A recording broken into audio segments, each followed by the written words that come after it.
Hello, welcome back to Breath of Life Art Studio. I'm Josh Foreman, and today we're going to be exploring the idea of taking casts that we've made from our sculptures and iterating on those. So I've got the perfect project for this theme, which is this Demon Hunter sculpture that I made. Now this is based on art by Dan Seagrave. He painted this as an album cover for one of my favorite bands, Demon Hunter. Now, Demon Hunter is great. Besides the music that I obviously love, the logo design is so great, the aesthetic. So Ryan Clark is the singer-songwriter, but he's also a professional graphic artist and designer, and he came up with this logo, which I think is brilliant. The great thing about this logo is that it simultaneously is very clear and concise and simple. It's got a fast read. You immediately know what you're looking at. Here's a demon with a bullet hole in his head, right? But it can also be endlessly iterated upon, expanded, spun off in different fun ways. You can see their album covers throughout the years have done exactly that. Just lots of creative ways to explore that basic theme, that murdering your inner demons. So besides being technically brilliant and beautiful, this logo means a lot to me personally, just because I find a lot of kind of spiritual inspiration from it. Like, to me, as a person who's trying to grow in love and compassion to those around me and the rest of the world, like, there's the light side of that, which is all the woo-woo, you know, be a loving person, but then there's also the darker side, which is like looking inside, hunting down those, you know, those demons inside, and, you know, just popping them in the old noggin. To me, that's equally as important. So yeah, it works for me. It's great. It's great. So here's some other designs that I've done based on this Demon Hunter concept. So it's just because it's inspiring to me, and I just have fun doodling around thinking of different ways to explore that. I've also done other sculptures. I did this one based on the original concept, and then I added all the gritty detail to it, you know. And I made this belt buckle here out of brass. This is based on their second album cover. So yeah, I've obviously been influenced a lot by Demon Hunter and taken a lot of inspiration from it, so I thought I'd just keep pushing this project further because why not? You know, as artists, we're always caught in this tension between, you know, on the one hand we have the tried and true, like, cliches and tropes, you know, just your generic stuff, and then on the other hand, we have, like, what we want to say, the messages we want to communicate, or how we want to change people's hearts, you know, our unique take on things. And so between those two poles, like, you can slide back and forth. You can do the, like, really bog standard, just stuff that people recognize, and it's comfortable to them, and it resonates with a lot of people. But then you're not really adding your own soul to that, right? And when you can be way over here, and then you tend to be kind of alienating to what people understand or expect. So I like to oscillate between those two poles here and there.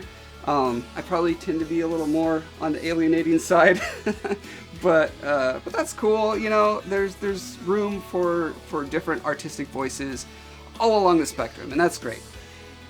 Okay, so back to this piece here. I sculpted this out of Iv's epoxy sculpt. I'll be doing a tutorial on this at some point in the future. Subscribe if you want to see that later. Yeah, so this was made back in 2007. Note here that I actually said it's based on art by Dan Seagrave. You guys, when you're doing art based on other people's art, please credit them. It's just common courtesy, okay? Basically, I'm going to just walk you through how I mold and cast it, and then just explain how my thought process took me in those three different directions. So let's check it out right now. All right, so the first thing I had to do was mold this bad boy. Now, I had to do a two-part mold because it's got details on the front and the back. So you start by putting the rubber over one side.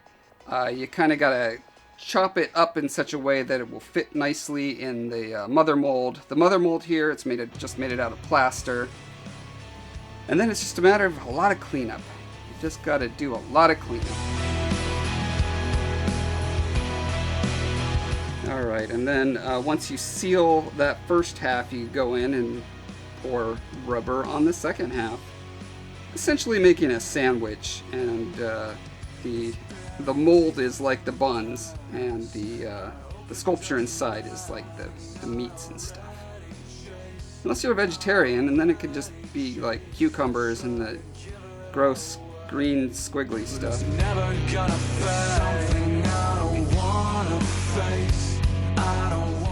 Okay, here I'm cutting vents so that when I pour the resin in, I'll be able to see the level that it pours to. Man, I'm really fast at this. Alright, now I'm removing the original.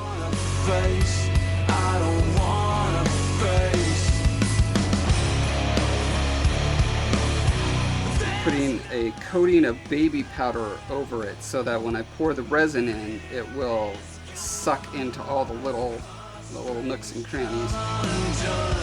It also helps to release the resin.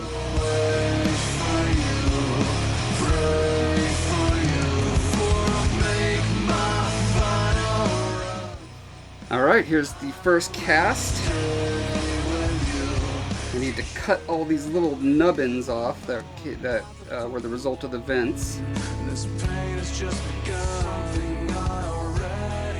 then it's just a matter of trimming them up and reattaching the parts.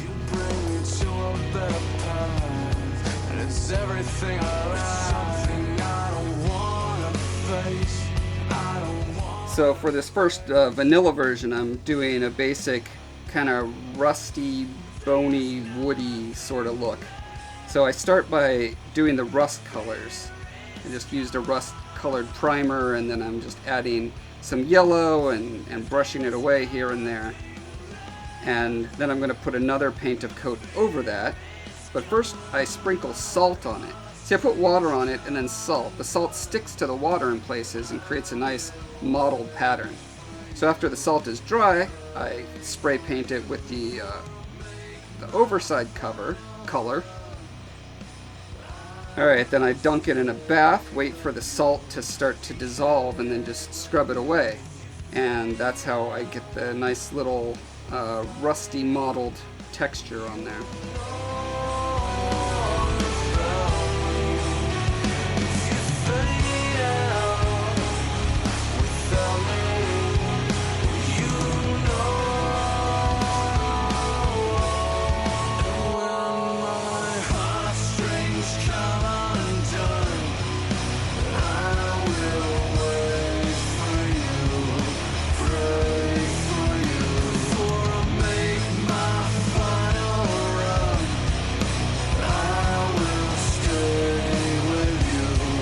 Okay, for this next piece I wanted to do another type of rust. And this one I'm just going to rust over the entire thing. So I start with spray paint. I just paint it with a black primer, and then I use a rust colored primer over that. Okay, so I'm using this product called Sophisticated Finishes, which is a two-part paint. One side has bits of actual iron in it, and then after that sets up, you paint it with the acidic side, and that eats into it and actually causes the rust. So here you can see it rusting over time. I tried to give it a pretty uneven finish. I didn't want it to be all homogeneous. I wanted some parts to be worse than others. And so here I'm just kind of playing around with an idea. I bought an old barrel head to use as a backdrop, and I'm using just various found objects that I've collected over the years. I've got rusty nails and washers and some barbed wire fence. And then once I got the nails pounded in, I thought of maybe suspending it on a bed of wires. I thought that'd be kind of cool. So I just wired it all up there, set it on, and then wrap the wires over that. For every word we never spoke, we have a tear to cry. For every silence like a wall between a better you and I. So if you see me losing sight of all the death and life. Then I painted more of the sophisticated finishes rust on all the wires so everything fits together well.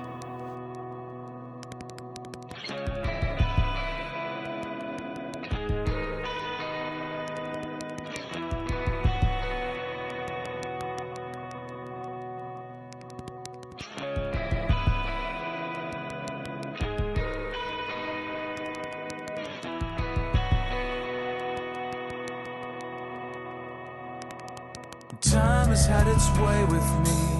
My broken, tired hands can't build a thing. The wires that have held me still, embedded now in flesh, define my will. Alright, for this final piece, I got a little more ambitious. So I had this piece of wood that's been sitting in my garage for years. I think it used to be an old clock that I got at a Goodwill, but I always thought I could use it for something. And the profile of it just fit so well with the actual logo. It was kind of a weird coincidence, so I thought this is the perfect chance to use it. And since I cast this piece in translucent resin, I thought I should, well, why not backlight it? So I got this nice thick piece of wood, I cut it out, and so I can have room for the lights in there. So I thought that looked pretty cool backlit, and then that made me think, well, if I've got that room back there, I should do something artistically with it besides just light. And that kind of led me to the idea of the theme of this, which is the infection within, which is a line from a Demon Hunter song. And I'm kind of riffing off it here. I thought of this kind of, pseudo narrative where this piece of wood used to belong to a kind of possessed or demonic tree or something that's just got evil inside of it, this evil infected sap. And so the piece has been laminated, it's brought home, but then the evil starts seeping out of it, and that's kind of why this demonic visage is bubbling to the surface, and it's getting all like hot and infected from the inside. And then that led me to the idea of having just all sorts of gross stuff inside of it coming out of kind of leech type evil tendrils of blackness just pouring out.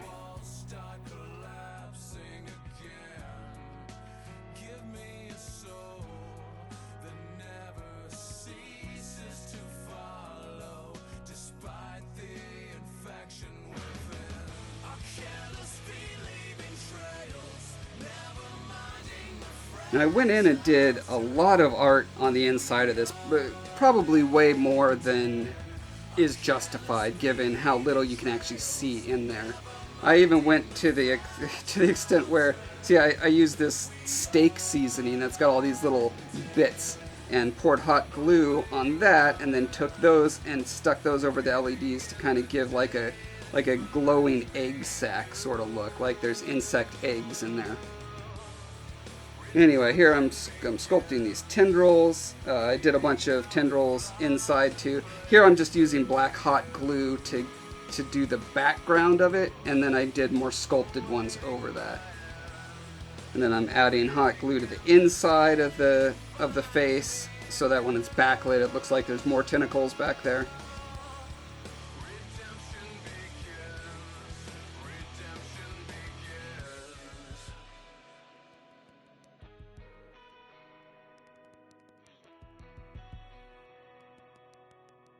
And I'm airbrushing to blend between the wood and the resin of the mask.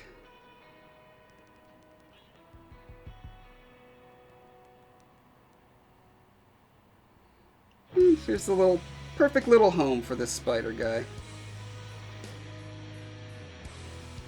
And finally adding all the slime effects. I start with hot glue strands. That's just an easy way to base out the the sticky parts. And then I use a little bit of epoxy thinned out with isopropyl alcohol and brush that all over everything.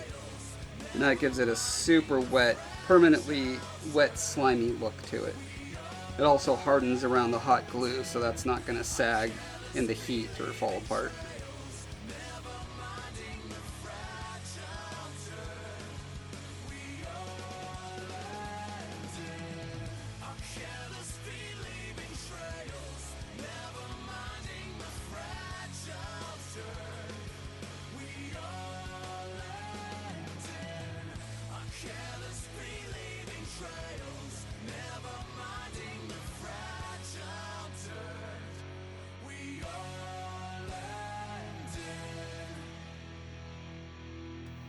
So there you have it. That is how I did 3 different takes on this same theme. I think I'm going to take this vanilla one to the Demon Hunter concert I'm actually going to on like this Friday in just a couple days. And I'll give this to Ryan. He might like it. I don't know. And now it is time for the semi-news segment, Viewer Comments, where I read one critical comment and one just glowing praise comment. We'll start with the glowing praise, shall we? Tree Frog 3349 says, I just finished watching all 10 parts of Sculpey 101. Oh, you guys can go there if you want to see that. And I cannot find enough good things to say about your endeavors. Your productions are fun, funny, love the silly sound effects, that was parenthetical, and very helpful and informative. I'm a 68-year-old amateur woodcarver / sculptor, and I have never seen a presentation anywhere that was so helpful. Thank you, thank you, thank you. I would like very much to contribute financially to your efforts, and I just attempted to contribute financially through Patreon. That was all caps, which is appropriate for a 68-year-old. All caps is good. Keep it up. So tried to donate through Patreon, but so far have been unable to do so. Understand that I am old and not very tech savvy, but I am here for you, Josh, if you need me. I'm just not sure how to go about it. Best to you, Polly.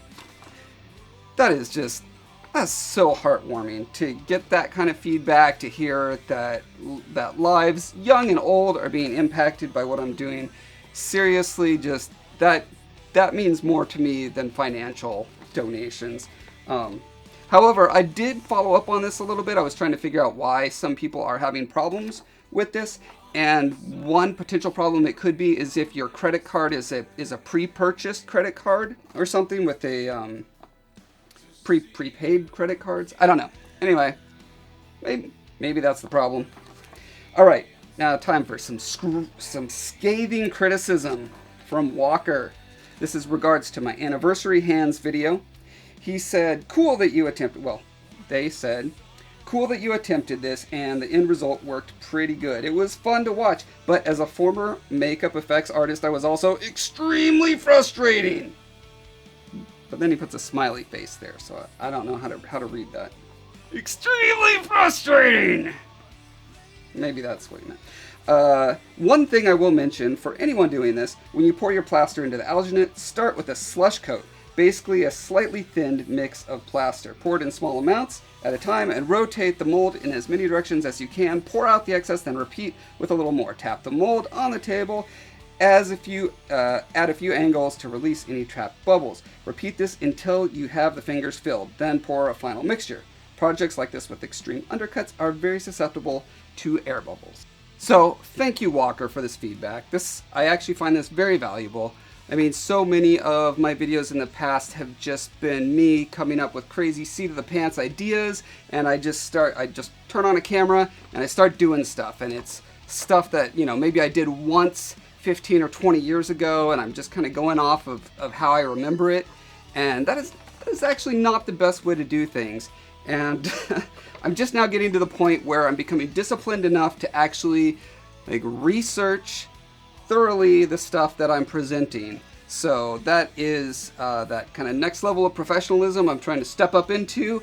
And in the meantime, I very much appreciate anyone, when you see things that I've said that are wrong or that could be done better, whatever, comment. I value it. I love it. I want it shared with everyone who watches. So yeah, thanks again for that. And so that's what I've got for tonight. And coming up next month, I will either be doing more Shadow of the Colossus updates, or I might be starting, depends on how much traction I get on this, I might be starting my intermediate polymer clay series, which I'm really looking forward to. I've been doing a lot of research on that, and I've got a lot of great things to share with you guys. So subscribe for that, and while you're subscribing, you might as well just like stuff, like the video, and while you're liking the video, you might as well hit the little bell to get reminders. While you're getting reminders, you might as well leave a comment. While you're leaving a comment, then you might as well go to my website. All the links are down there. You could go to my Facebook or my Twitter. There's so many things that you could be doing. Just go ahead and do them. Do them all. It'd be great.